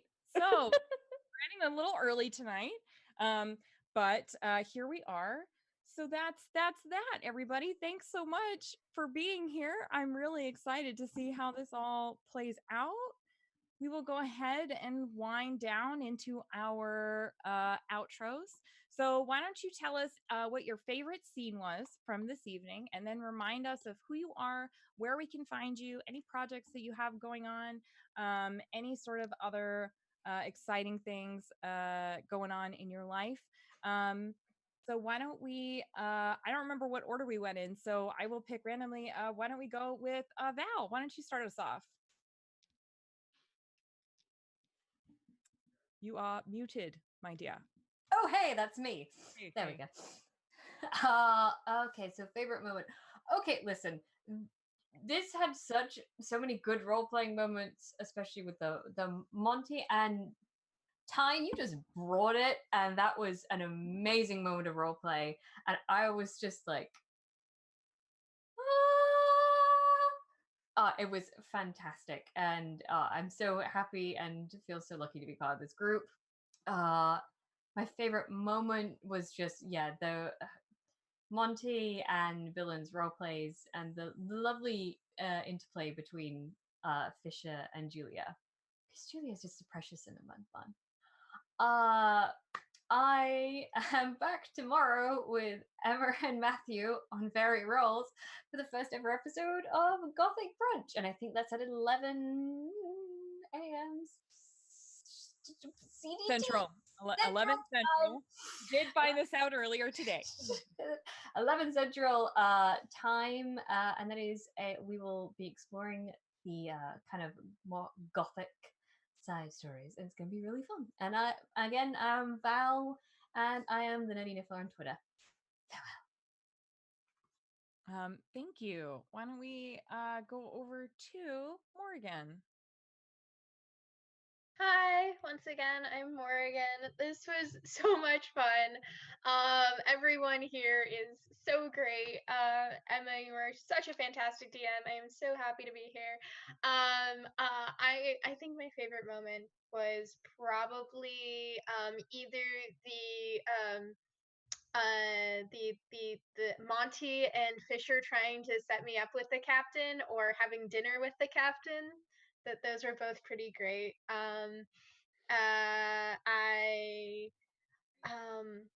Yeah, just super fantastic. I also really enjoyed Matthew's story in the very beginning. just wonderful. Peak moment. I am this is the only stream I have slated right now. I am keeping pretty busy lately. I just moved up from the Bay Area to Washington for an internship, so I'm a pretty busy bee. You can find me on Twitter at Morgan TEA, like the caffeinated beverage, and I talk about weird things like filmmaking and D&D and nerdy stuff. Awesome. Going in this circle and head over into Teen. Hold on, the dogs are barking. Okay, we'll go right up to Matthew then, and we'll come back down to you. Hey, that's me. Hi, I am Matthew Foreman. I am at Matthew W. Foreman on Twitter, because all the other better variations of my name were taken. So I will do, So I will say that you can find me here on Variant Roles. You can find me over at Dice Priori doing all sorts of stuff. Just follow me on Twitter because I post all the updates. My favorite moment was definitely my favorite moment was I really, really, really, really enjoyed the dream sequences at the end. Those were really, really dope. Visions, dreams, whatever they might have been, memories. That was really, really dope. But also the little scene where Morgan's character Julie goes in and does the thing all by herself. That was really great. That was a great scene. That was awesome. So yeah, that's me. Okay, And that can't. Why don't we go over to Teen? Are you good now? Are the puppers good? Okay. Yep, the dogs have stopped barking. Okay. I'm Teen. I've got Twitter. Don't know what my name is on it. I'll figure that out for next week. This is my only stream right now. Also pretty busy. Uh, and my favorite moment was like just this whole experience. This is my first time ever streaming, and I was really nervous, and this was awesome. And I really enjoyed getting to play out Billion's nightmare because I've been thinking about her character for a long time, and this was the first time I was able to describe that. So that was really awesome. That was uh that was a great moment. That was really that was good. Anders. Okay. I'm Anders. You can find me on the internets at Anders_D_K, or here on Twitch at Hats, Cats, and Clerics. I am doing a couple things on Variant Roles this week. Tomorrow, gonna play in a campaign in a homebrewed setting called The Old Myths at 3 EST. Yep, 3 o'clock. And then on Tuesday, I'm going to Game Master on this channel for the first time. My favorite game ever, Crash Pandas. Um, for the month of June, which is Pride, we're gonna have Pride Pandas. Furry Road is what I'm calling it. So if you want to see a bunch of gay raccoons steal a Pride float and blow up a street, you should tune in. I don't remember what time it is that we're playing. 7 p.m. 7 p.m. 7. There you go. Yeah. That's me. Awesome. All right. I think I got all of you, didn't I? I'm having like a moment of panic again. All right. So all right. So and then that takes us over to me. Hi, I'm Emma. You can find me at MK Hansen on Twitter. I want to thank all of you amazing, wonderful players. This is the first time I've ever ran a game on a live stream. I was so nervous. I thought I was going to puke earlier, and I'm really glad I didn't. So thank you all. This was so much fun. I'm having a blast. This is going to be great. Thank you very much. That's nice. Thank you. All right. So, let's see. Yeah, when I'm not here, you can find me on Tuesdays over at Dice Priori, where I play Mixed Magpie, our favorite awful, terrible disaster queen person thing. And I'm on a lot of stuff. I'm here now, 6 o'clock p.m. We will be continuing this salvage operation for the next 3 or 4 weeks. And then on tomorrow, you can find Val and Matthew and I as part of the Goth brunch game that premieres tomorrow, 12 noon Eastern. I said 11 earlier. I was wrong. 12 noon Eastern. And then I'm also here on Mondays as part of the Ravnica stream. But there's a lot of other amazing stuff going on Variant Roles. Please follow their Twitter, support them when you can. All donations and bits this month go towards Trans Lifeline, which is a 501c3 organization dedicated to supporting our trans siblings. So if you are able to donate, that's wonderful. There's a link down below. But if not, your presence here during all of these Pride community games and streams is also really important. So thank you for doing that. I will at least say that my favorite moment was just being able to sit back and watch you all sort of have these little moments that unfold, and it's just really nice seeing all of your characters finally. You've all been sending me all this stuff about them, and it's so lovely to see all of your characters sort of begin to interact with one another now.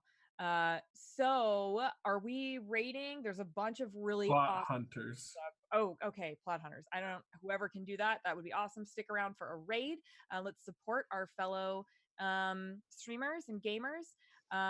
Go ahead and do that. Stick around just for a hot second. So yeah, thank you all for being here. Catch us next week when we find out what was in Monty's room.